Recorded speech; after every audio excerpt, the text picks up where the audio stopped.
Bonsoir à tous, je suis Marco l'évangéliste. La parole de Dieu dit dans 1 Corinthiens 13 au verset 9, « Car nous connaissons en partie et nous prophétisons en partie. » Plusieurs d'entre vous m'ont contacté afin de savoir à quoi s'attendre comme résultat aux élections présidentielles qui ont eu lieu au Cameroun récemment et surtout à quoi s'attendre après la proclamation de ces résultats dans quelques jours. Bien que la parole de Dieu est claire, Dieu parle aux hommes et prend même d'ailleurs plaisir à parler aux hommes. Dieu révèle les choses à venir. Il est cependant important de ne pas perdre de vue que la parole de Dieu est claire. Nous connaissons en partie et nous prophétisons en partie parce que Dieu aussi révèle en partie.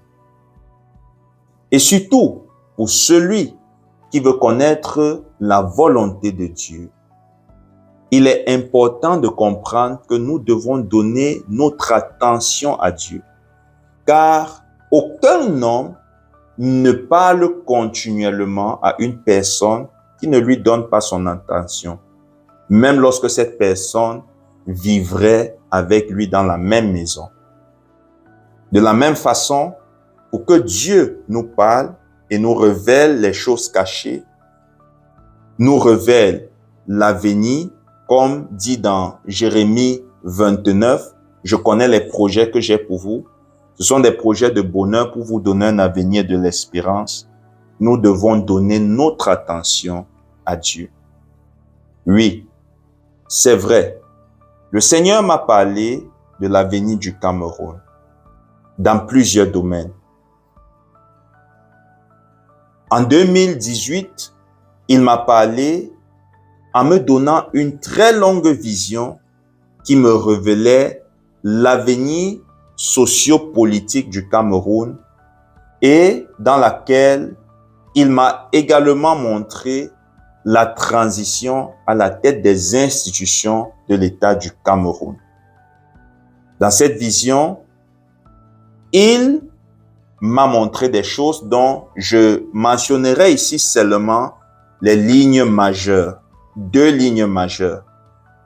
La toute première chose était le fait que l'ancien opposant principal au régime, Kamto, serait mis comme sur le banc de touche. Dans la vision, je le vois aller en exil et je demande à Dieu, mais qu'est-ce qu'il peut avoir fait pour aller en exil?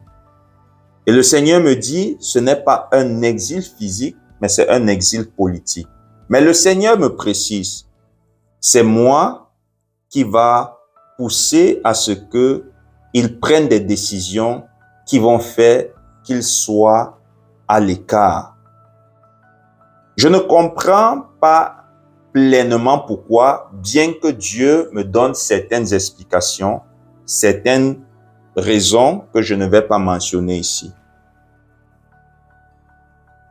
Cependant, ce que je constate avec les élections présidentielles 2025 qui se sont accomplies et tout ce qui entoure le climat socio-politique après ces élections, je me rends tout simplement compte que une chose majeure que Dieu a fait en le mettant à l'écart, c'était pour protéger sa vie.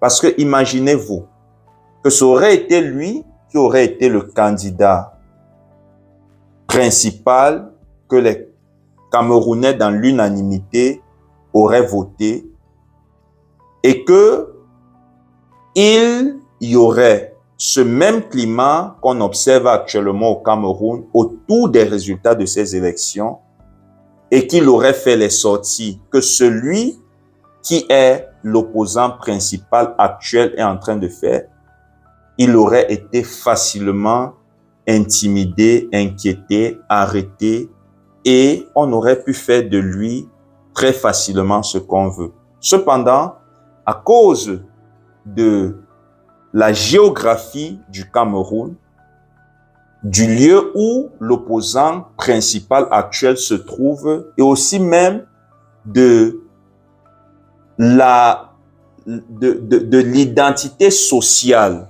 des Camerounais, c'est un peu difficile de mettre la main sur l'opposant principal actuel. Et donc, quelque part, on se rend compte que c'est Dieu qui est en train de préserver la vie de l'ancien opposant principal. Bref, c'est l'analyse que j'ai avec ce qui se passe, ensemble avec ce que le Seigneur m'a montré et qui s'est accompli jusque-là. La deuxième chose majeure dans cette vision que le Seigneur m'avait donnée était qu'il m'a montré la transition à la tête des institutions de l'État camerounais, notamment la transition présidentielle. Cependant, dans cette vision de 2018, je n'avais pas vu d'élection. Et lorsque le président actuel s'en allait, sa femme et lui, comme le Seigneur m'avait révélé dans cette vision, Dieu leur avait fait d'ailleurs grâce pour qu'ils s'en aillent en paix. Dieu n'a pas voulu, selon la vision que Dieu m'avait donnée, il ne voulait pas que on leur fait du mal, et donc il a envoyé quelque chose qui les a protégés, disons comme ça. Et il y a eu un nouveau leader, un nouveau président qui était en train d'être honoré par l'armée. Il était debout et l'armée défilait devant lui. Il me semblait beaucoup, disons, un peu plus jeune que l'opposant principal du régime de ces élections 2025. Mais comme je dis, je n'avais pas vu d'élection. Mais une chose qui était particulière dans cette vision, c'est que celui qui partait, dont le président actuel, semblait se réjouir, semblait être très content, sa femme et lui, de celui qui les remplaçait. C'est-à-dire, il partait avec beaucoup de joie. À chacun d'interpréter ce que ça peut vouloir dire. Je ne vais pas entrer dans les interprétations ici. Cependant, en 2024, le Seigneur m'a donné une autre vision.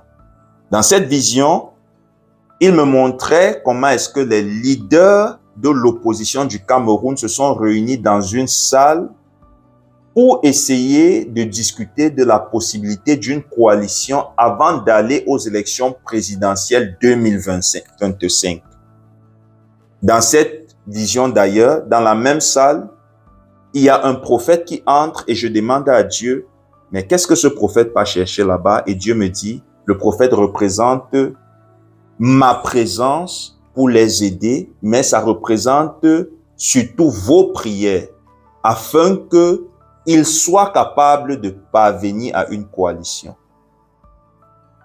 Vision qui s'est réalisée, d'ailleurs, sur cette chaîne, j'ai fait une vidéo de rappel et de confirmation de l'annonce de cette prophétie. Nous avons vu au Cameroun, juste avant les élections présidentielles 2025, comment est-ce que les partis politiques de l'opposition ont essayé de coaliser, bien que tous n'ont pas coopéré ou alors coalisé, mais la dynamique a créé une coalition autour d'un candidat de l'opposition qui a été voté en masse par la population camerounaise. Et donc, quand le Seigneur m'avait donné cette vision en 2024, il m'a dit, c'est le seul moyen pour le Cameroun d'obtenir une transition par les urnes. Souvenez-vous de la première vision qu'il m'avait donnée en 2018. Sans les élections, j'ai vu une transition, j'ai vu une personne un peu plus jeune. Maintenant, en 2024, il me donne une autre vision dans laquelle il me montre l'opposition qui essaye de coaliser et il me dit, ce n'est que si l'opposition parvient à une coalition que le Cameroun peut espérer une transition à la tête des institutions du Cameroun par les unes. Cependant, le Seigneur me fait encore une précision. Il me dit, cependant, gagner les élections est une chose et être proclamé vainqueur en est une autre. Et il me dit, priez également que si il y a coalition, que celui qui gagne soit celui qui sera proclamé vainqueur. Tout ce que je dis ici, vous pouvez aller dans les vidéos de prière des Lions Indomptables de l'intercession à travers lesquelles j'ai organisé plusieurs séances de prière pour ces élections de 2025 avant que ces élections n'aient lieu. Toutes ces visions, je l'ai dit dans ces vidéos. Toutes ces visions, tous ces détails, avec même un peu plus de détails, dans plusieurs de ces vidéos, je les mentionne. Donc, je ne dis pas quelque chose nouvellement ici. Ce sont des choses que j'ai déjà eu à dire dans ces vidéos-là. Et donc, selon ce que le Seigneur m'a révélé, parce que je suis un homme qui croit en ce que le Seigneur me montre. D'ailleurs, la parole de Dieu dit, dans Job 33, Dieu parle cependant, tantôt d'une manière, tantôt d'une autre, et l'on n'y prend point garde. Moi, je fais partie de ceux qui prennent garde. Je fais partie de ceux à qui, lorsque Dieu montre quelque chose, même si ça paraît ne pas avoir de sens, même si je ne sais pas comment est-ce que ça peut se réaliser, je crois. Et je suis les instructions qu'il me donne. La ligne de prière qu'il me donne, c'est selon cette ligne, cette orientation-là que je prie également. Alors, depuis, même avant les élections, je dis encore, vous pouvez vérifier les vidéos pour constater, nous avons prié pour la coalition des partis politiques de l'opposition afin qu'ils soient capables de présenter un candidat. Ça s'est fait plus ou moins, mais la dynamique a créé la réalisation de cette coalition derrière un candidat qui a été voté massivement. Et donc le Seigneur m'avait dit qu'en cas de coalition, il gagnera. Alors je crois qu'il a gagné. Pas parce que j'ai les résultats de la commission élective, mais selon ce que le Seigneur m'a dit, je crois qu'il a gagné. Maintenant, est-ce que le fait d'avoir gagné veut dire que ce sera lui qui sera proclamé vainqueur? C'est également une chose que le Seigneur m'avait clairement dit. Et je dis encore, ces choses, vous pouvez les trouver dans les vidéos de prière. Allez-y, écoutez ces vidéos de prière, priez à travers ces vidéos pour le Cameroun, vous arriverez dans les séquences où j'ai parlé de cela. Le Seigneur me dit, gagner est une chose, être proclamé vainqueur est une autre. Priez afin que celui qui gagne soit celui qui sera proclamé vainqueur.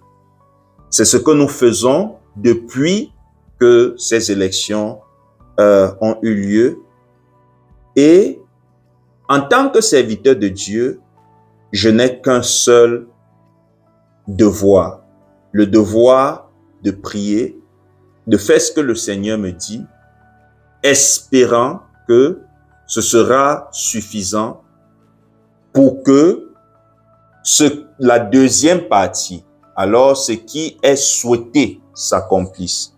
C'est d'ailleurs pourquoi je ne cesse de vous inviter à prier ensemble avec moi. Car la prière d'un seul homme pour une nation ne peut pas suffire. Souvenez-vous, dans la parole de Dieu, lorsque les anges sont envoyés pour aller détruire Sodome et Gomorrhe, et que Abraham se met à intercéder pour Sodome et Gomorrhe, il dit à Dieu, et si on trouve 50 justes, après il diminue, et si on trouve 30, et si on trouve jusqu'à ce qu'il parvient à 20, Dieu dit, si on trouve 20 justes, on ne détruira pas la ville, parce qu'il a intercédé. Mais, malgré tout, 20 justes devaient être trouvés dans ces deux villes-là.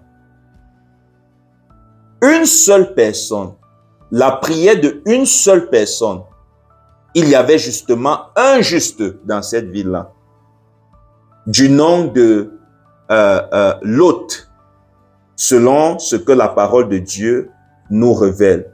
Mais ces prières n'ont pas suffi. C'est pourquoi je vous invite, et je vous invite encore, à vous intéresser à l'intercession et à venir afin que nous prions ensemble pour cette nation. Car je ne peux pas prier tout seul pour une nation de plus de 30 millions d'habitants. Nous ne pouvons pas être 10 personnes à prier, 20 personnes à prier pour une nation de plus de 30 millions d'habitants et c'est suffisant. Et donc, comme je l'ai dit, en tant que serviteur de Dieu, je ne cesse de prier, je ne cesse d'organiser des temps de prière, espérant que ce sera suffisant afin que, comme le Seigneur l'a dit, que celui qui a gagné soit celui qui sera proclamé si on prie suffisamment. Voilà ce que je peux dire jusqu'à ce niveau en ce qui concerne les élections présidentielles 2025. Lundi, nous constaterons tous ensemble qui sera proclamé vainqueur. Maintenant, en ce qui concerne à quoi s'attendre après les élections, après la proclamation de ces résultats. La parole de Dieu dit dans Ecclésiaste 7 au verset 14, « Au jour du bonheur, sois heureux, et au jour du malheur, réfléchis. » Les amis, il est important que pendant des saisons comme celle-ci, vous anticipez sur beaucoup de choses. Quand la parole de Dieu dit « au jour du malheur, réfléchis », c'est afin que tu sois capable d'anticiper. C'est afin que tu sois capable d'imaginer les pires scénarios et créer des conditions dans lesquelles tu pourras survivre, malgré tout être à l'aise, malgré le pire scénario qui pourrait se produire. Et donc, dans une vidéo, par exemple, j'ai interpellé tout un chacun à penser à acheter suffisamment de nourriture et à faire des stocks. Et si tu as assez, si Dieu t'a béni, achète même en pensant à tes voisins qui n'ont peut-être pas les moyens et qui très vite peuvent être en pénurie de denrées alimentaires si, par exemple, on n'était pas capable de sortir 1 jour, 2 jours pour aller se ravitailler. Mais ce qu'il est important de faire, en tout premier lieu, c'est de s'assurer qu'on a un minimum de stock en denrées alimentaires qui puissent nous permettre de survivre sur plusieurs jours, voire même sur plusieurs semaines, si on n'était plus capable de sortir à cause peut-être d'une insurrection ou des troubles sociaux dans la nation.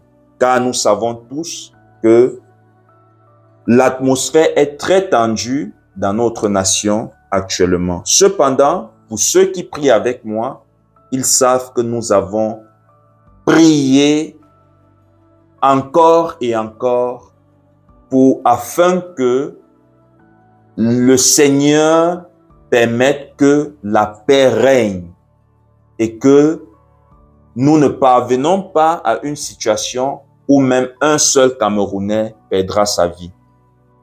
Nous avons entendu parler de la femme, je pense enseignante, qui a perdu sa vie au nord il y a de cela quelques jours. Nous passons nos condoléances à la famille qui a perdu leur bien-aimé, mais nous prions qu'une telle chose ne se produise plus.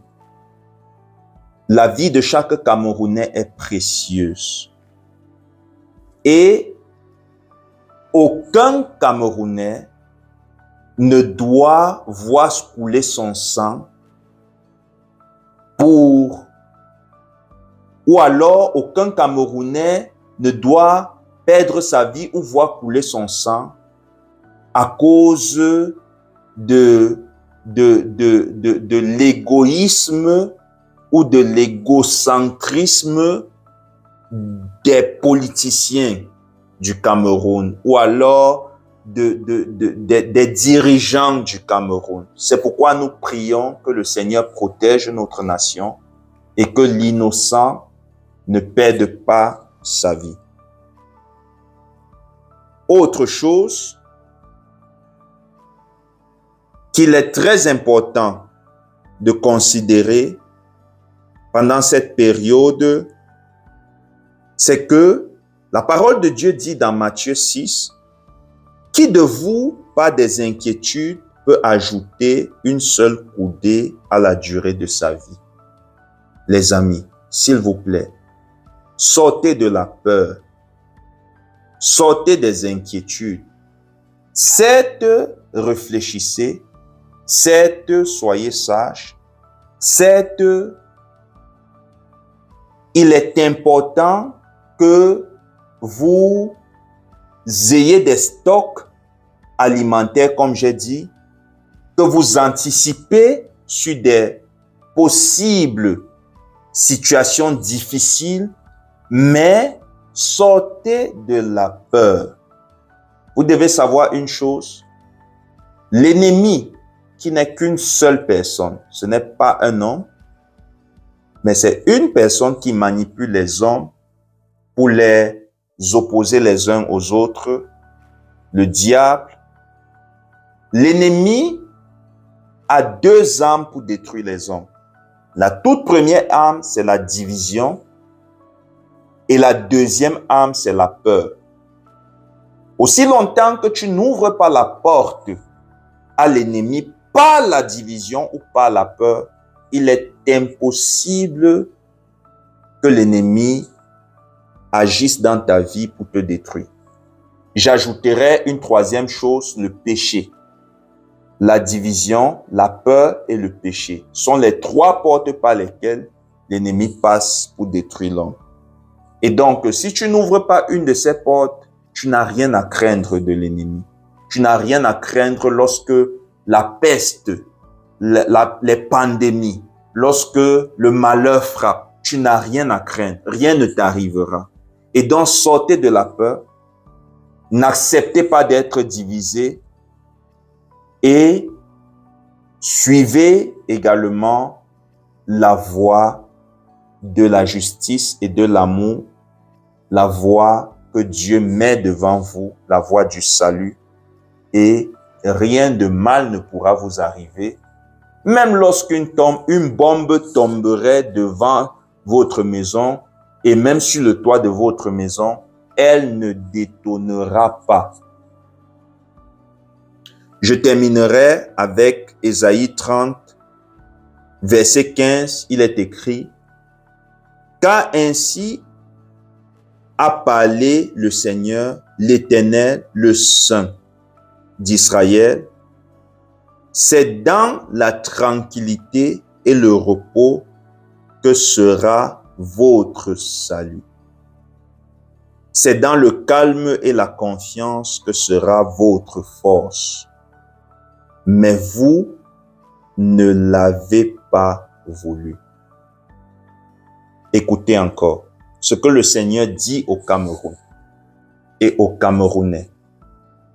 C'est dans la tranquillité et le repos que sera votre salut.